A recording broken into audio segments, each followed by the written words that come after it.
Hi, guys, and welcome back to Purpose and Power podcast with Renelle Brooks, your host, where we help you build from the inside out with clarity, conviction, and kingdom strategy.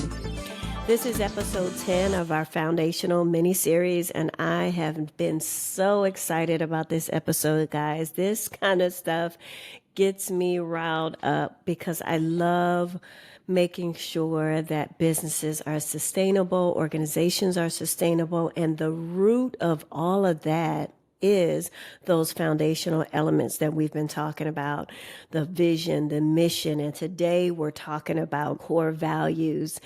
And it is very near and dear to my heart for several reasons that I may get into later. This is also the third part of our mini series called Lead with Purpose, laying the foundation for vision-driven success. In episode 8, we talked about the mission. We defined the mission, your why in action. Then in episode 9, we casted the vision and talked about your inspired picture of the future, because the vision is going to take you out to the future. The mission is what you're doing right now, the present. Today, again, we're talking about core values, the invisible framework that holds everything together. So if the mission is what you do and the vision is where you're going, then the core values are how you'll get there. Today's episode is core values, culture, character, and the code you lead by. So we're going deep today, guys. So what exactly are core values?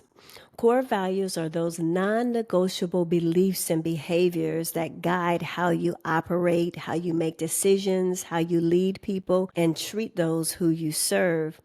They define your culture, your character, your code of conduct, and that is so important. Core values are both internal, meaning how you act behind closed doors, and external, what clients, partners, and teams experience when they work with you. They're not just buzzwords. They're not just things that you just throw out. These are boundaries and benchmarks. Your core values really set the tone for how your mission is lived and how your vision is pursued. So why do they matter? Why even have core values? Well, guys, let me tell you, without core values, you may build something successful looking, but then it is rotting from the inside out. That's so important because the way that we carry ourselves, our character, our levels of integrity, the things that we stand for are going to be issued out in every single thing we do. If you're talking about purpose, how are you walking out that purpose? Are you walking out that purpose in integrity? Are you walking out that purpose in truth? Are you leading with honesty? Are you having good attitudes, good demeanor when you walk out your purpose? If you're running a business, how are your employees feeling about you leading them, managing them? Do you lead with a whip, an iron rod? Or do you walk in integrity and example? Same thing with your organization. The team will follow you when you have good core values. So when you define and live by your core values, you create a consistent and healthy team culture. You can attract clients and partners who align with your same ethos. That means they have the same belief system. They have the same behaviors. So they are gravitated towards your business or your organization or even what you're doing on a personal level because you have similar ideals and beliefs. You attract clients and partners who align with that same ethos. So you make faster decisions because your values are actually filters. And I'm going to talk about that a little bit in a second, but your values actually serve as filters. You lead with integrity even when no one is watching. So Matthew 7:24 says, everyone who hears these words of mine and puts them into practice is like a wise man who built his house on a rock. Core values are like that rock. Core values are your rock. They stabilize your house when the winds of change, growth, and adversity blow. So let's get clear what core values are not. So they're not just some corporate jargon that sounds polished. They're not just like a list of inspirational posters on your office wall. They're not copy and pasted from someone else's brand guide. And that's so important. You can't just copy and paste other people's core values. You can't just copy and paste other people's vision and mission because there's no conviction in that. That doesn't mean anything to you. You just want something that sounds good. But core values are your belief systems, your ideas, your conviction, your behaviors. You know how when you go bowling and if you don't know how to bowl well, sometimes you put up those guardrails that's really meant for kids, but you put them up anyways because you don't want your ball to go in the gutter. Well, that is what core values are to your business. They are guide rails that keep you on track, keep you in line so that you do not veer to the left and to the right. Core values must be authentic, being true to oneself in the case of organizations, one's values, belief systems. They should be embodied, be an expression of, or give tangible or visible form to an idea, quality, or feeling. They should be enforced. Now, this should be across your business, your organization, and within your personal values in terms of your purpose. So they should be applied, executed, they should be imposed, they should be administered. Everyone should know within your organization what your core values are and what you guys lead from, your code of conduct. So let's talk about some examples. I want to give you some examples of well-defined core values that go beyond cliche. So one value is excellence over perfection. We pursue high standards without being paralyzed by performance. And that could be really tricky because organizations, we talked about those organizations that are purpose-driven. We talked about those organizations that are profit-driven.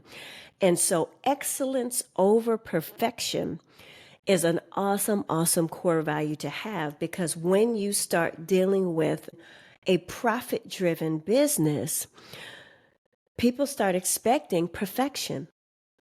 And so their core value clearly states that they pursue high standards, but without being paralyzed by performance. So that's a really good core value.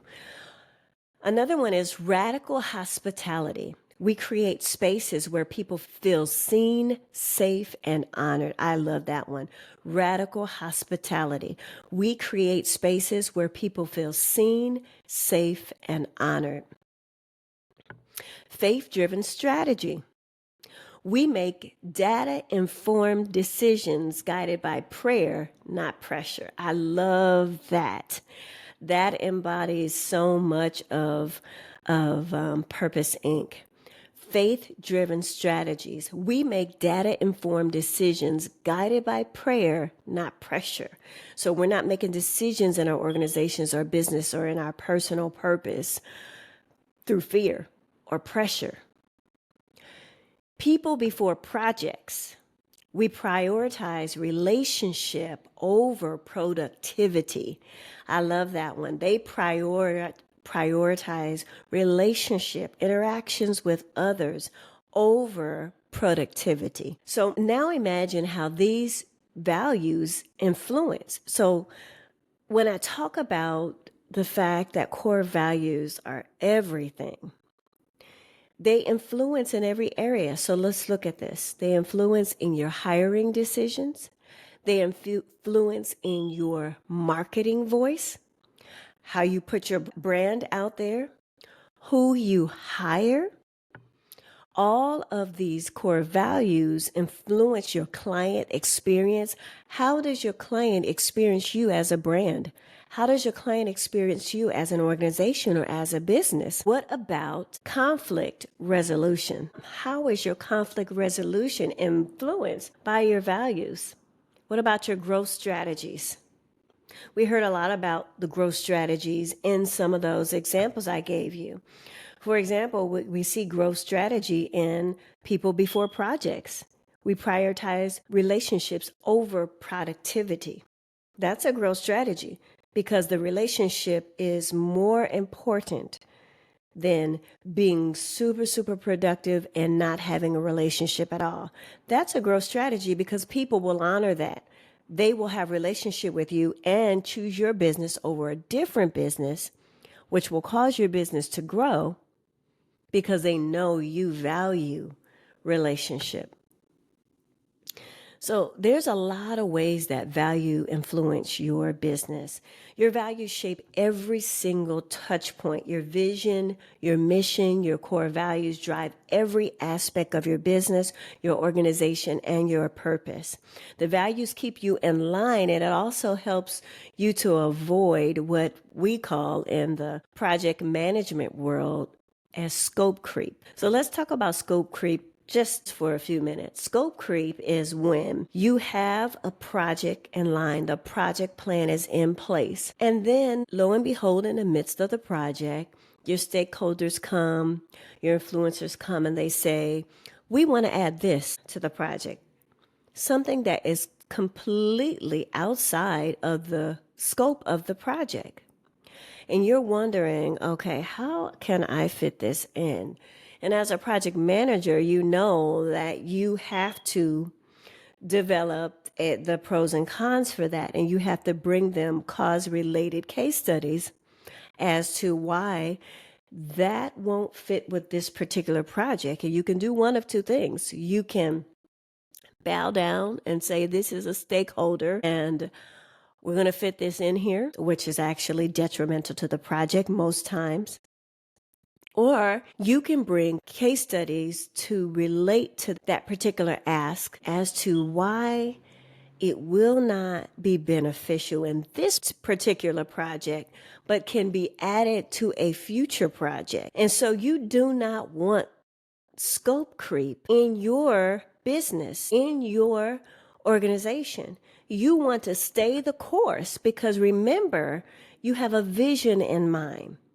And what's going to drive that vision is your mission.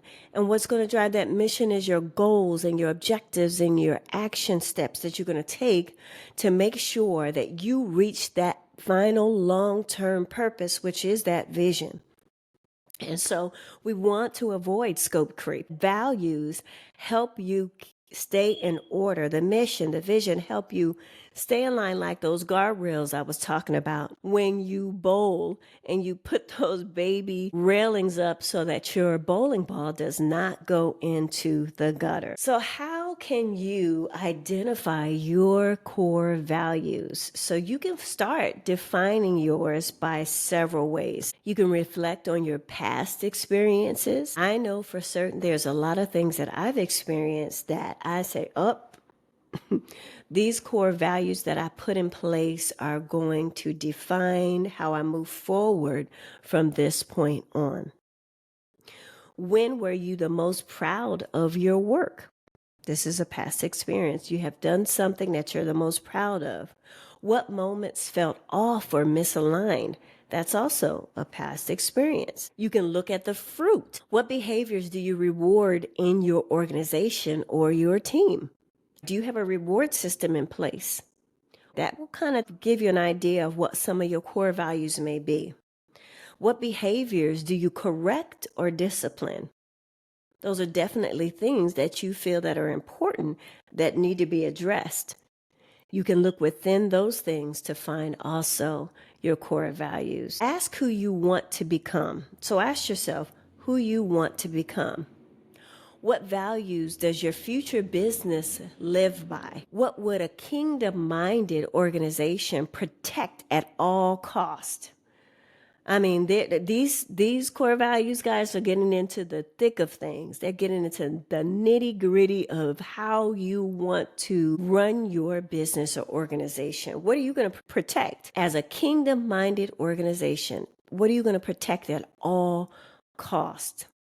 So I want you to take out a piece of paper, get your digital notebook out, and write down 5 to 7 values you want to define your organization.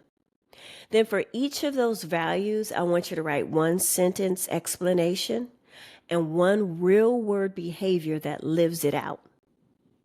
So I'm going to give you an example of that.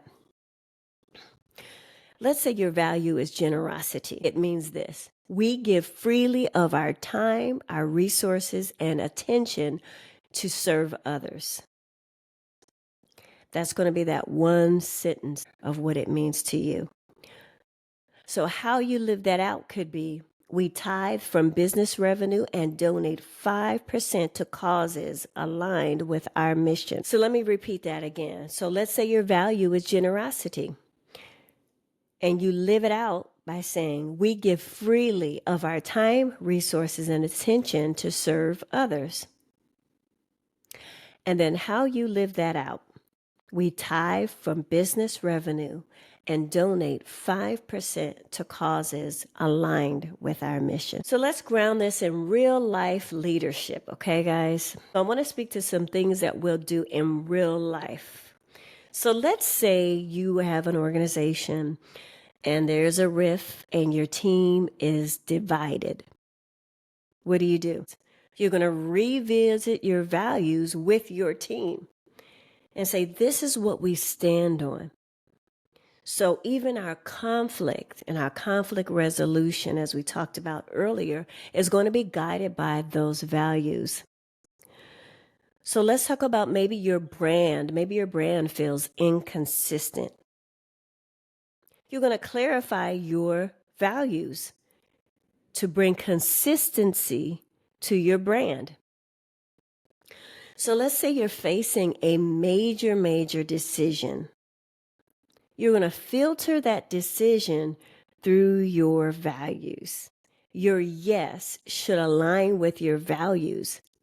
If it does not, then you should not be saying yes to that particular assignment or that particular partnership or that particular event even. And your no should also align with your values. Even in a crisis, your values should remain non-negotiable, because when you build with integrity, your legacy will last. So here we go again, guys. We're just going to put on our coaching hat and put on my coaching hat, because I want you guys to build strong foundations. I want your businesses and organizations, even as you walk out your personal purpose, I want it to be sustainable. So grab a piece of paper, grab your digital notebook. We're going to get started. So here are some prompts to help you clearly define those values. What behaviors will I never tolerate in my business or organization? Think about those things personally. Think about those things as it relates to your employees. Think about those things as it relates to your business. What if somebody wants to offer you a business deal? You just have to be a little bit crooked. Will you tolerate that? This is where the values come in. What behaviors will I never tolerate in my business or organization? What kind of emotional or spiritual culture do I want my clients or my team to feel? This right here, guys, this is one of the most important things to me.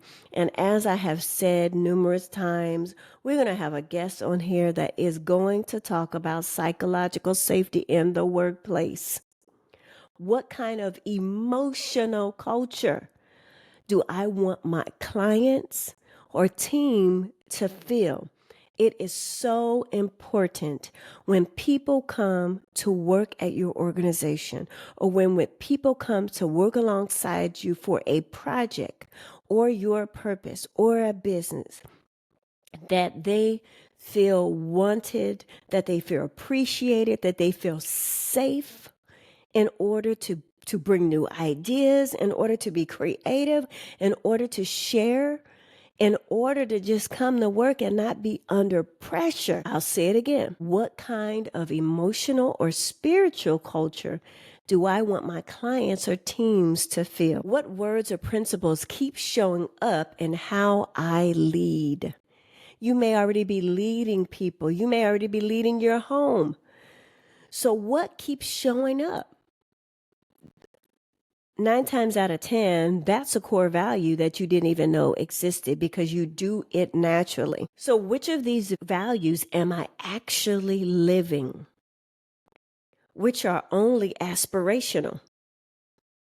Take a moment, think about the values that you have written down. Which of these values am I actually living? Which are only aspirational? And it's okay to have aspirational, but then you want to move that from aspiration to something that you're actually walking out in your business, in your purpose, in your organization, in every area of your lives. So after you finish your journaling, refine your list to 5 core values and then write them into a values guide.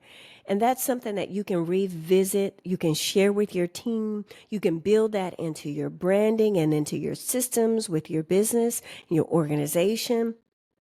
And if you already have values, audit them. Sometimes we make values at the beginning and we just need to readjust because some things have come up. We've learned some things. And now we want to say, okay, you know what? I want to add that. Or we do this naturally. I don't necessarily have to have it in there because our team is already cohesive and we are doing this naturally. Are the ones that you already have alive or are they just listed on the paper? So guys, those are some things the coaching in me have come out, and those are some things that I want you to really nail down and take a look at. So you can't lead what you have not yet defined, guys. If you have not yet defined the core values, how can you lead from core values that you haven't defined? Who knows about it? Who sees it in action? They're not clearly defined. You can't scale what you haven't rooted. So guys, your mission sets your direction. Your vision shows the destination. Your values define the way. So all of that together forms your foundation. And as you have heard me say and will continue to hear me say, the foundational elements are pillars within your organization, within your business, within the projects that you're working on. So if this series has spoken to you, I'd love for you to share it with a fellow founder or nonprofit leader, a fellow business owner. Leave a review, a comment, let me know what your thoughts are. So next week, guys, we're going to dig deeper into this because we have character and culture to talk about. Until then, lead with integrity, serve with power, and build like it matters because it does. And you guys know it does. I'm so excited to see what you are going to build, to see you walking in purpose. I shared this so many times before. Helping you to walk in the purpose that God created you to do is my purpose. So seeing that come to life, bringing form to that, it makes me so happy that I am doing what I was called and created to do. Again, this is Purpose and Power Podcast with your host, Renelle Brooks. If you need help defining your vision, you have a problem within your organization that you need to talk out, there's strategy sessions available. There is coaching sessions available. You are welcome to contact me. We have a free discovery call first off, and we can see if we're even a good fit. That's very important. Making sure that you are a good fit with who you are working with. And go from there, guys. Until next time, I'm excited, and I hope you are too. Be blessed. Have a wonderful day.